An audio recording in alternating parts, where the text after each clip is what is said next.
오늘 우리가 볼 말씀은 열왕기상 6장 21절부터 28절까지가 되겠습니다. 열왕기상 6장 21절부터 28절까지 말씀 먼저 읽겠습니다. 솔로몬이 정금으로 외소 안에 입히고 내소 앞에 금사슬로 건너지르고 내소를 금으로 입히고 온 성전을 금으로 입히기를 마치고 내소에 속한 제단의 전부를 금으로 입혔더라. 내소 안에 감람나무로 두 그룹을 만들었는데 그 높이가 각각 10규빗이라.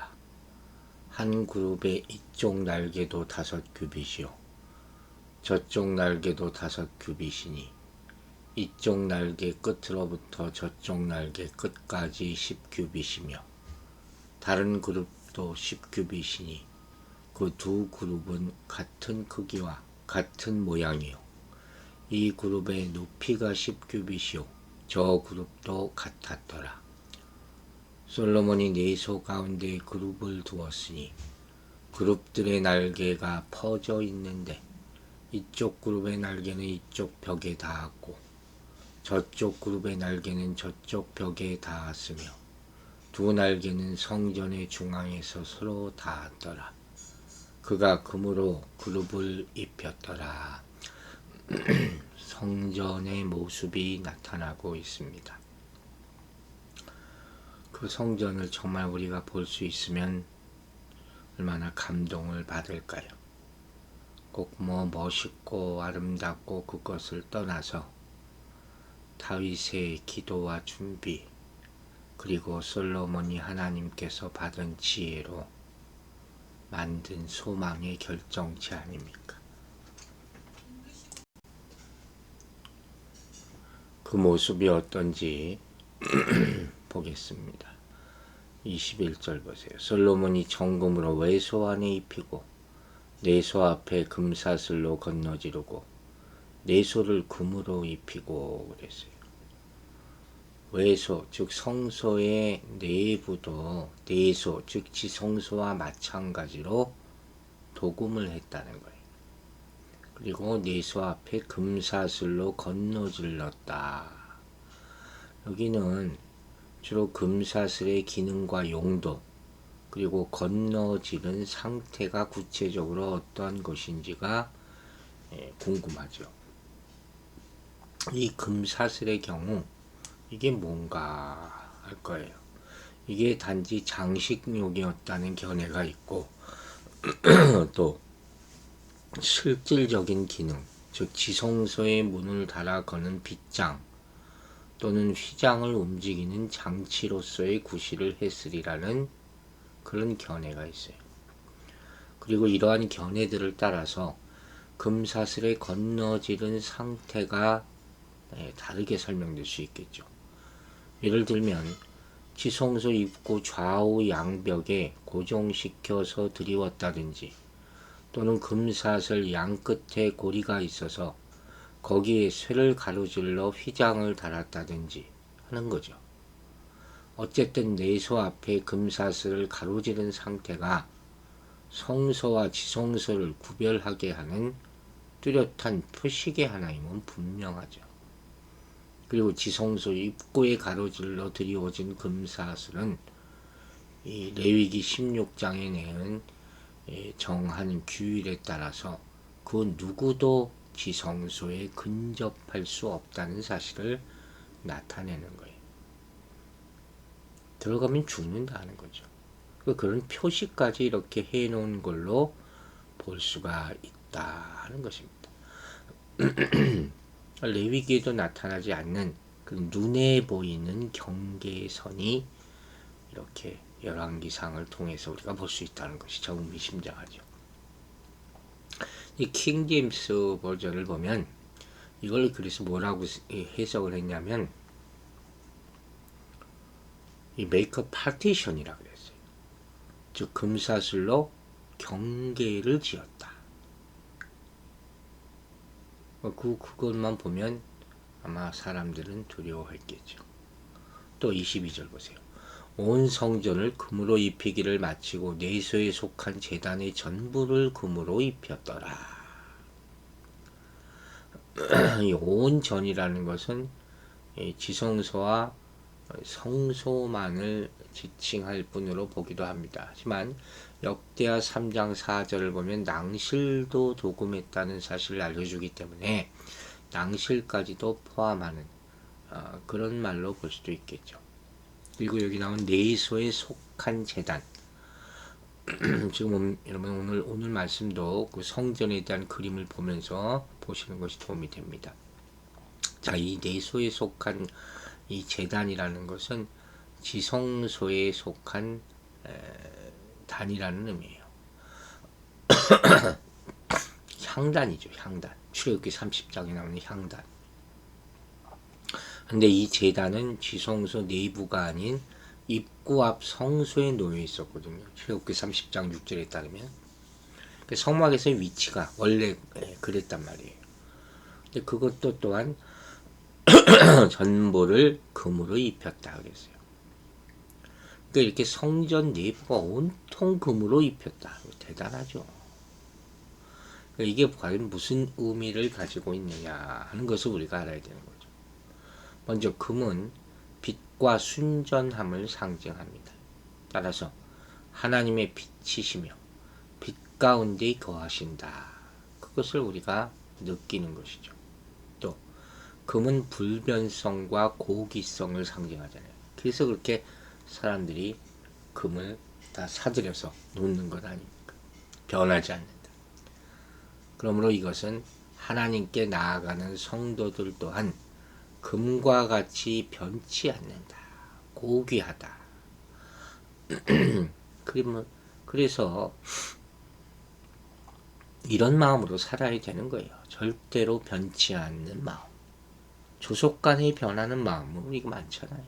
무슨 일만 생기면 이렇고 저렇고 왔다 갔다 하는 그런 것이 아니라 신앙은 항상 변함이 없어야 된다.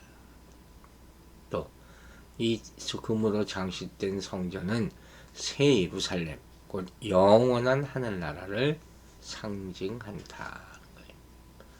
어쨌든 이렇게 성전 전체를 금으로 입혔기 때문에 참으로 이 성전은 눈부시고 장엄한 모습이었을 것으로 보여집니다. 그리고 23절은 또 이렇게 보여줍니다. 내소 안에 감람나무로 두 그룹을 만들었는데 그 높이가 각각 10규빗이라. 이 감람나무, 올리브 나무죠. 높이는 10m가량 되는 나무죠. 이 나무는 견고하고 내구성이 강해서 이 히라빈들이 신들의 형상을 만드는 데 많이 사용했다는 기록도 있어요. 한편이 솔로몬이 이 감람나무에 금을 입혀서 그룹의 형상을 만들었다는 거예요. 천사의 형상. 그 그룹이 굉장히 사실 중요한 것이죠. 이걸 이렇게 연구를 많이 할 수가 없어요. 왜냐면 이거 본 사람이 없어. 직접적으로. AD 1세기에 유명한 유대사가 요세푸스 있잖아요. 요세푸스조차도 그룹의 형상을 아는 사람은 하나도 없다 그래요. 또 히브리서 9장 5절을 봐도 그룹의 본성은 낱낱이 말할 수 없다. 이렇게 되어 있단 말이에요. 그러니까 이 솔로몬 성전의 그룹 형상, 여기 나온 이것, 이거 그냥 우리가 상상할 수밖에 없는 것이죠. 그런데 그룹의 기능에 대해서는 몇 가지 요점이 성경에 나와 있어요. 하나는 감시자의 역할을 한다 하는 것이죠. 창세기 3장 14절에 나오는. 또 출애굽기 25장 22절을 보면 하나님의 보좌를 운반하는 역할을 한다. 이렇게 되어 있고, 또 불과의 관련성이 있다는 것을 에스겔 10장을 통해서 우리가 추측해 볼 수가 있습니다. 그런데 두 그룹이거든요. 한 그룹이 아니라 두 그룹. 성경에서 이 둘이라는 숫자는 선포와 증거의 수라고 말합니다. 따라서 이 두 그룹은 하나님의 영광과 하나님의 거룩을 선포하고 또 증거하고 있음을 상징하는 거예요. 또 한편으로 모세 성막 내의 두 그룹 있잖아요. 그것을 지금 본따서 지은 게 솔로몬 성전이니까. 이 그룹은 법궤 쪽을 향해서 서로 마주보고 있는 자세를 취하고 있거든요. 출애굽기 25장에 그 내용이 나와요. 그런데 솔로몬 성전의 두 그룹은 이 모세 성막의 그룹과는 달리 입구 쪽을 향해서 정면으로 나란히 놓여 있었다고 역대하 3장에 나와요. 이게 틀리죠. 하나는 바라보는 것이고 하나는 나란히고, 그리고 바깥쪽 날개는 각각 지성소의 중앙 지점에서 서로 맞닿은 형태를 띠고 있었다. 우리는 이게 다 모르지만 왜 이렇게 만들어 놨을까? 다 의미가 있다는 거예요. 하나님이 하시는 일을 우리가 어떻게 다 압니까? 다 알면 하나님이지. 그걸 우리가 생각하면서 겸손한 마음으로 성경을 봐야 된다 하는 것이죠. 그리고 그 높이가 각각 10규빗이라 그랬어요. 또 어떤 사람은 이 실제로 키가 10규빗일 것이다 이렇게 얘기하고, 또 10이라는 숫자가 완전수 아닙니까? 10계명에서 10이라는 게 또 신성한 수고, 그런 의미로 이 그룹이라는 것이 얼마나 중요한 역할을 하는가 하는 것을 또 생각해 볼 수 있죠. 24절에도 그 표현이 나와 있어요. 한 그룹의 이쪽 날개도 5규빗이요 저쪽 날개도 5규빗이니 이쪽 날개 끝으로부터 저쪽 날개 끝까지 10규빗이며, 한 그룹의 전체 날개 길이가 또 10규빗이었다는 거예요. 4.56m 정도. 그런데 이 두 그룹의 날개는 성막에서와 마찬가지로 서로 연하여 있었고, 따라서 지성소의 전체 폭, 즉 20규빗을 온통 차지하고 있었다. 그 날개가 다 지성소를 덮고 있는 거예요. 그래서 바깥 날개는 지성소 방의 벽에 닿았고, 안쪽 날개는 방의 중앙에서 서로 맞닿아 있는 그런 모습을 띠고 있었다. 정말 더 보고 싶죠. 얼마나 어마어마했을까. 또 25절 26절에도 표현이 나와 있어요. 다른 그룹도 10규빗이니 그 두 그룹은 같은 크기와 같은 모양이요 이 그룹의 높이가 10규빗이요 저 그룹도 같았더라. 이 두 그룹이 서로 똑같은 모양과 크기를 가졌다. 이것도 특징이죠.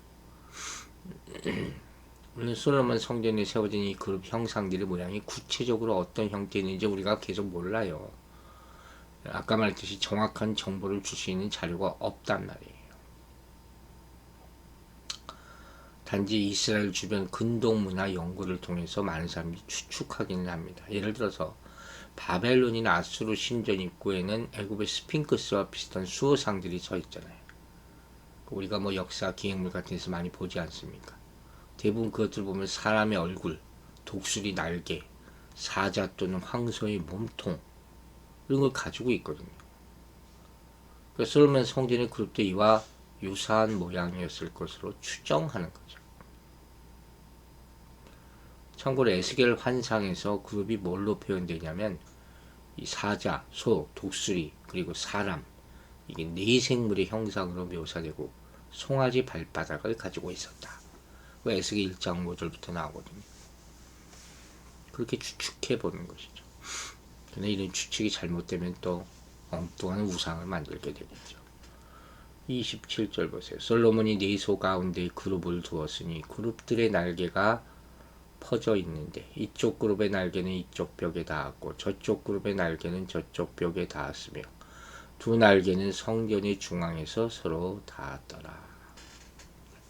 두 그룹이 지성소 중앙의 법궤를 날개로 덮어서 보호하는 그런 자세를 취하고 있는 거죠. 마치 알을 품듯이. 이전 모세 성막에서는 두 그룹이 서로 마주봤다 그랬잖아요. 그런데 이 솔로몬 그룹들은 성소 쪽으로 얼굴을 향하고 서 있다고 하지 않았습니다. 그 이유는 우리가 알 수 없죠. 보호하는 수호신의 모습을 하고 있지 않았을까 생각도 합니다. 마지막 28절에 그가 금으로 그룹을 덮였더라 그랬어요. 이 지성소 내부의 모든 것이 금으로 쌓여지고 장식되었다 하는 말씀이죠. 성전 내부 전체 외소의 문짝까지 금을 입혔고 성전의 주요 부분들이 다 금으로 장식되었다. 빛과 순전함, 불변성 이런 것들을 상징한다고 말했습니다. 여러분 보세요. 에덴 동산으로 가는 길이 화염검과 그룹, 천사로 막혀 있었다 그랬잖아요. 마찬가지로 성전의 지성소도 두 그룹이 지키고 있습니다. 이는 하나님의 지성소가 구별된 장소임을 드러내는 것이죠. 그룹은 하나님의 거룩함을 수호하고 하나님의 영광과 위엄을 찬양하는 역할을 합니다. 예수 그리스도의 대속으로 하나님 앞에 나아갈 수 있는 성도, 히브리서 10장 19절 말씀대로 우리 성도는 하나님과 교제하며 동행하는 삶을 살아갈 수 있습니다. 이는 거룩한 삶을 살아가야 함을 의미하는 거예요. 더불어 살아계신 하나님과 교제하며 하나님의 위엄과 영광을 선포하며 찬양해야 할 줄로 믿습니다. 이처럼 성도는 거룩하신 하나님의 자녀로서 성결한 삶을 살아가는 것이죠. 더불어 하나님의 영광과 위대하심을 매일마다 찬양하며 선포해야 하고 하나님과 교제하는 감격을 날마다 누리며 기뻐해야 할 것입니다. 여러분, 믿음의 공동체 안에서 날마다 자신이 경험하고 교제하는 하나님을 입술로 고백하고 나누시기 바랍니다. 나아가 자신이 속한 모든 공동체에서 하나님의 영광을 선포하며 살아가게 되기를, 그 특권을 누리게 되기를, 의무와 책임도 다하게 되기를 주의 이름으로 축원합니다. 기도하겠습니다. 아버지 하나님, 성전의 모습을 보면서 감동을 주심을 감사드립니다. 빛이 되시고 영원하신 그 고귀하신 하나님이 임재하시는 곳, 그것이 우리 마음밭이 되게 하여 주시옵소서. 성령의 빛으로 이곳을 항상 비춰주시고 구별되게 하여 주시며 그 빛으로 말미암아 우리 더러운 것들이 다 나타나고 거짓들이 다 드러나고 악한 마귀들이 떠나게 하여 주시고 하나님의 말씀으로 충만하게 하여 주시옵소서. 인간들이 아무리 꾀를 내고 거짓말을 해도 하나님이 왜 모르십니까? 결국 다 드러날 것들을 인간의 짧은 생각으로 어찌 해보려는 이 세상의 악한 것들을 다 제거하여 주시옵소서. 교회를 위하여 기도할 때 주님, 이 교회를 지켜 보호하여 주시고 특별히 내일도 예배를 위하여 기도할 때 성령여 예배 가운데 함께하여 주시옵소서. 한 주간 지켜주시는 예를 감사드리며 또 다른 은혜와 사랑을 기대하고 감사드리며 우리를 구원하신 우리 구주 예수 그리스도의 이름으로 기도했습니다. 아멘.